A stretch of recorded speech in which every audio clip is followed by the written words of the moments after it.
এই মুরব্বীরা ছোট ছোট বাচ্চাদেরকে মসজিদে গেলে ধমক দেয়, ঘাট ধাক্কা দেয়। তোমার বাপের বাড়ি এটা? মানুষকে ধাক্কা দিতে আসছো, ধমক দিতে আসছো? সব জায়গায় মাতবরি মাস্তানি। মসজিদের মধ্যে ছোট ছোট বাচ্চারা যখন আসে, বিশেষ করে এত ছোট বাচ্চা আবার না, ভুল বুঝবেন না, যে অনেক বাপ মা আছে 3 বছর 2.5 বছরের বাচ্চা নিয়ে আসে, ও পেশাব করে দিবে, নষ্ট করতো, আমাদের কিছুই বুঝে না। এত ছোট বাচ্চা না, ধরেন 500 বছরের বাচ্চা, যে বাচ্চা নামাজ পড়তে শিখবে। আরে আজকের বাচ্চা আগামী দিনের মুসল্লি, আজকের বাচ্চা আগামী দিনের, তাকে নামাজ শিখাইতে হবে না? এখন সমস্যা হলো, আপনি বলবেন যে ভালো কথা নামাজ শিখাইতে হবে, কিন্তু মসজিদে আসলে মুসল্লিদের ডিস্টার্ব করে, মুসল্লিদের এতটুকু ডিস্টার্ব সহ্য করার মতো মানসিকতা থাকতে হবে। সবকিছুতে পণ্ডিতি করা যাবে না। গল্প শুনেন, ঘটনা শুনেন। নবী করিম সাল্লাল্লাহু আলাইহি ওয়াসাল্লাম সিজদায় গেছেন, আমাদের নবীজি সিজদায় গেছেন।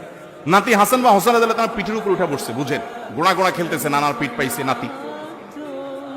নবী করিম সাল্লাল্লাহু আলাইহি ওয়াসাল্লাম যতক্ষণ পর্যন্ত নাতি পোলাপান যখন সিজদা যাওয়ার পরে পিঠে উঠে, ওদের কি আর কোনো টাইমের ব্যাপার আছে যে ওর কোনো তাড়াহুড়া আছে, যে অফিস আদালত আছে? ও তোর মন মতো গোড়ার পিঠে বসে, মন যখন মিটে যায় সাত, তারপরে যায় নামে। ঠিকই হযরত হাসান বা হোসেন রাদিয়াল্লাহু তাআলা আনহুমা যিনি ছিলেন, তিনি এরকম অনেকক্ষণ পরে নামছেন। নবী সাল্লাল্লাহু আলাইহি ওয়াসাল্লাম ততক্ষণ পর্যন্ত সিজদা থেকে উঠার চেষ্টাও করেন নাই। সিজদার তাসবিহ পড়তেছেন পড়তেছেন পড়তেছেন, নাতি নেমে গেছে, তিনি মাথা সোজা করেছেন। কোন হাদিসে আমরা পাই না যে উনি ফাতেমা রাদিয়াল্লাহু তাআলাকে ডেকে এনে ধমক দিয়েছেন নিজের মেয়েকে, যে কেন বাচ্চাকে ধরো না, নাতিকে ধরো না, আমার নামাজে ডিস্টার্ব করছে না।